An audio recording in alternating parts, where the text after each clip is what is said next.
Okay, ji. Assalamu alaikum, dear students. I hope you all will be fine and enjoying your good health. Okay,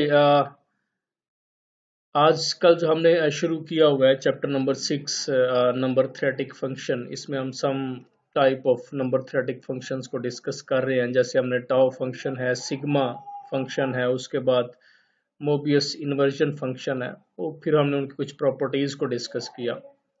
तो this all are we are applying on integers कि हम just actually ये number theory है ही अब जो है all base on integers, तो हम इंटीजर्स की प्रॉपर्टीज को ही डिस्कस कर रहे हैं। तो 6 चैप्टर से हमने कुछ नंबर थ्योरेटिक फंक्शन स्टार्ट किए हुए और फिर उनके कुछ आगे जनरल फार्मूलाज हैं। जैसे आपके पास सिग्मा फंक्शन है, टाउ फंक्शन है, मोबियस इन्वर्शन देखा आपने, उसके फिर आगे कुछ थ्योरम्स हैं। तो ज़्यादा आप उसमें फोकस करना है इनकी एक्सरसाइजेज पे, हम उन थ्योरम्स को अप्लाई करके एक्सरसाइजेज को सोल्व कैसे कर सकते हैं। थ्योरम को अच्छे तरीके से अंडरस्टैंड करें, उसकी स्टेटमेंट लिखें और फिर उसको अंडरस्टैंड करें कि इसमें क्या गिवन है और रिजल्ट क्या देता है थ्योरम। तो फिर उसको हम यूज करके एक्सरसाइजेज को सॉल्व करते हैं। ओके, आज जो 6.3 सेक्शन में हम एक फंक्शन डिस्कस करेंगे विच is a greatest integer function, उसकी डेफिनेशन देख लेते हैं।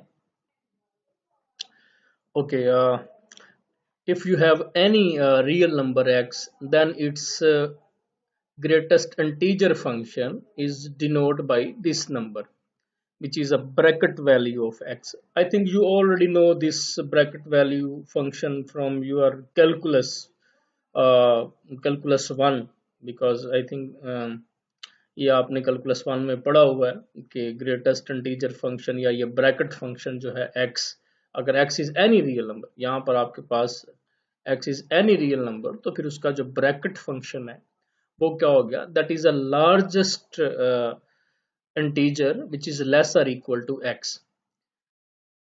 So this is a bracket function and this is a unique integer and satisfying this inequality. इस inequality को satisfied करता है कि आपका जो greatest integer function है वो always less or equal to x होगा और greater than x minus 1 होगा।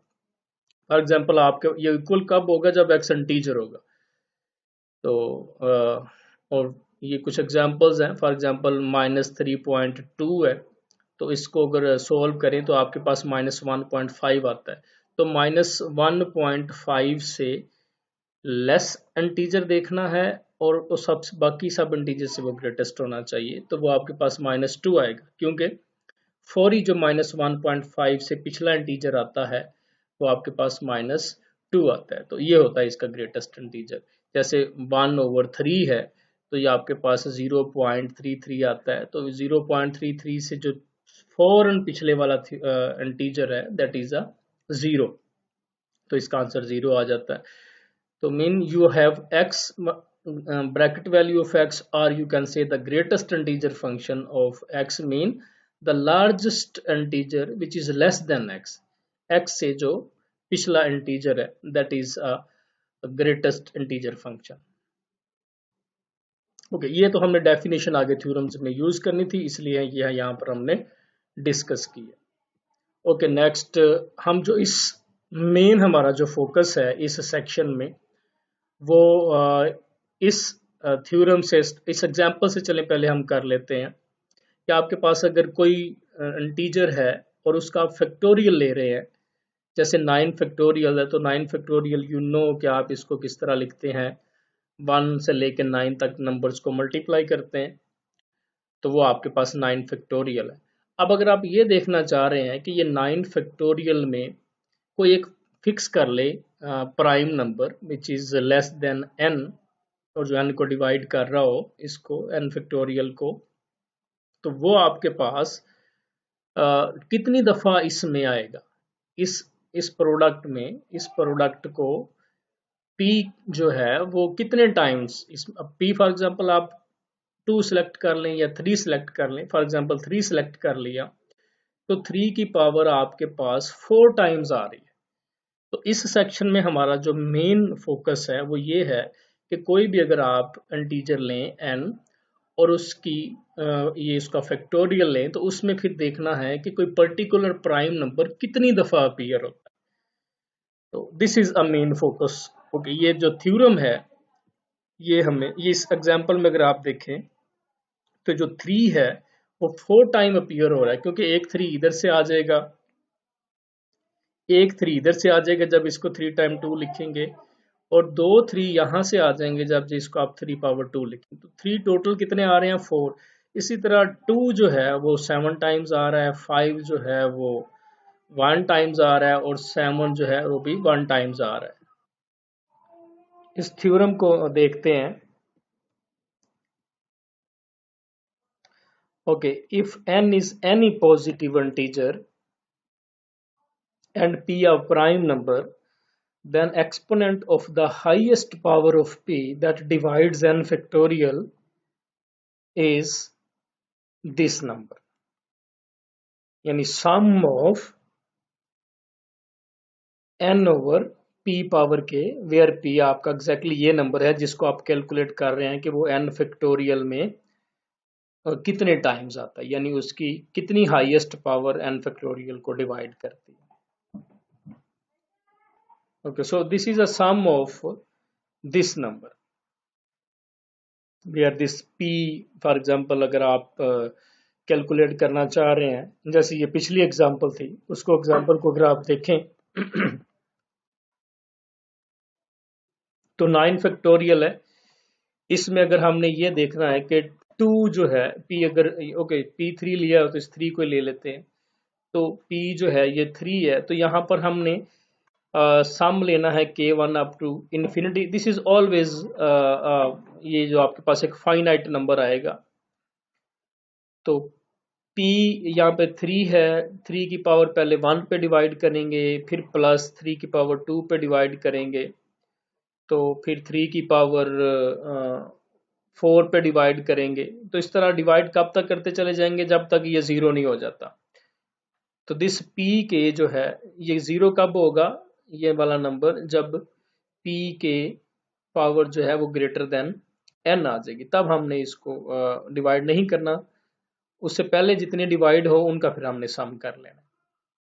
यानी जब ये अगर लिखा हुआ है तो हम 3 पावर 1 लिखेंगे, 3 पावर 2 लिखेंगे, 3 पावर 3 लिखेंगे, 3 पावर 4 लिखेंगे, 3 पावर 5 पे डिवाइड करेंगे, 3 पावर 6 पे करेंगे, यानी 3 की पावर 6 देखेंगे अगर तो 9 फैक्टोरियल से ग्रेटर है तो फिर वहां पर स्टॉप कर देंगे, और वो चूंकि फिर जीरो हो जाएगा तो 3 पावर 4 तक ही आपके पास कुछ नंबर्स आएंगे, तो उनका सम कर लेंगे तो वो आपके पास टोटल जो है वो उसका हाईएस्ट एक्सपोनेंट होगा जो उस जिस नंबर का आप कैलकुलेट कर रहे हैं। ओके ओके, जस्ट इस थ्योरम की जो स्टेटमेंट है उसको आप अंडरस्टैंड कर लें, प्रूफ करने की जरूरत नहीं है इस थ्योरम को। ओके, नेक्स्ट एग्जांपल गिवन है कि अगर आपके पास 50 फैक्टोरियल है और उसमें आपने देखना है कि 2 की एक्सपोनेंट कितने टाइम्स अपीयर हो रहा है, 5 कितने टाइम्स अपीयर हो रहा है, तो जस्ट 2 से स्टार्ट कर दें, 2 पावर 1 से लेके 2 power 2 and so on divide करते चले जाएं, और यहाँ तक चूंकि हमने स्टॉप कर दिया क्योंकि यहाँ पर 2 की पावर जो 5 है वो 32 है, अगर 2 की पावर आगे नेक्स्ट लेंगे 6 तो वो 50 से ग्रेटर हो जाएगी, तो वो जीरो हो जाएगा, तो हम यहाँ पर सिर्फ यहाँ तक रुक जाएंगे। और इन सब नंबर्स को अगर आप देखें तो ये आ जाएगा आपके पास एग्जैक्टली जो है 25 आ जाएगा। उसके बाद इसको देख लें, इसका ग्रेटेस्ट इंटीजर चेक कर लें क्या बनता है इसका ग्रेटेस्ट इंटीजर। सो सिमिलरली यहाँ पर 50 ओवर 32 आ जाएगा, तो ये आपके पास 1 पॉइंट समथिंग आएगा, तो ग्रेटेस्ट इंटीजर जो है इसमें 1 आ जाएगा। ओके, सो ऑन इसको अगर आप सम कर लें तो 47, तो 50 फैक्टोरियल में 2 की जो पावर है 57 आएगी, यानी 2 जो है वो 57 टाइम्स अपीयर होगा जो इस 50 फैक्टोरियल को डिवाइड कर देगा। लेकिन अगर उसकी एक पावर ज्यादा ले लें तो वो इसको डिवाइड नहीं करेगी। 2 पावर 48 जो है वो इसको डिवाइड नहीं करेगा, क्योंकि 2 की सारी पावर्स हमने मैक्सिमम पावर्स यहां तक जाएंगी। इसी तरह 5 है अगर, तो 5p ले लिया आपने, तो उसको भी डिवाइड करते चले जाएं तो आपके पास टोटल 5 की जो पावर है 50 फैक्टोरियल में वो 12 टाइम्स अपीयर होगी। ओके, इस जस्ट फार्मूला को देख लें, बिकॉज ये फार्मूला आप डिस्क्रीट मैथमेटिक्स में या वैसे दूसरे सब्जेक्ट्स में भी पढ़ते आ रहे हैं, या हमने चैप्टर 1 में भी डिस्कस किया था कि n C r which is a combination of n, this is just this formula. इस फार्मूले को जस्ट आप you know this already, this formula, इसके प्रूफ की जरूरत नहीं है। ओके, इसकी ये नेक्स्ट क्रोलरी है, इसको देख लें। Okay, so this function F small F and F capital F ये इस तरह एक दूसरे के साथ रिलेट है। देन आप एफ ऑफ एन को किस तरह लिख सकते हैं, इसमें आप ये ग्रेटेस्ट इंटीजर फंक्शन को इन्वॉल्व कर सकते हैं। इस थ्योरम को यूज करके आप ये टाउ ऑफ एन को प्रूव कर सकते हैं और फिर सिग्मा ऑफ एन को देख सकते हैं। इस थ्योरम का आप प्रूफ कर लें। ये वाला जो थ्योरम हमने 6.11 थ्योरम है, इसका प्रूफ कर लें, क्योंकि इसके प्रूफ को यूज करके ये नीचे वाली दो क्रोलरीज जो हैं वो डिस्कस की हुई है। तो इस थ्योरम का प्रूफ कर लें। नेक्स्ट उसके आगे कुछ एग्जांपल्स हैं, ये एग्जांपल्स जरूर देखा करें, एग्जांपल्स से आपको मोर अंडरस्टैंडिंग होती है। उसके बाद इस एक्सरसाइज को ट्राई करें। 6.3 जो एक्सरसाइज है, इसको कंप्लीट जो है, इसके जितने भी क्वेश्चंस हैं 13 तक, इन सब को सोल्व करें और इसके बाद ये चैप्टर एंड हो गया। बाकी चैप्टर 7, 8, 9 हमने करने हैं। अब 7 चैप्टर के कुछ टॉपिक्स, सारे टॉपिक्स नहीं करने, इसी तरह 8वें चैप्टर के कुछ टॉपिक्स करने हैं, चैप्टर 9 के कुछ टॉपिक्स करने हैं। तो अब मैं ये आप लोगों को बताता हूँ कि वो आप लोगों ने किस तरह हैंडल करना है उन चैप्टर्स को। वो मैं डिस्कस करूँगा आप लोगों से कल इंशाल्लाह। ये इस एक्सरसाइज को आप लोग जो है वो नेक्स्ट लेक्चर तक कंप्लीट कर लें। ओके जी, this is all for this lecture.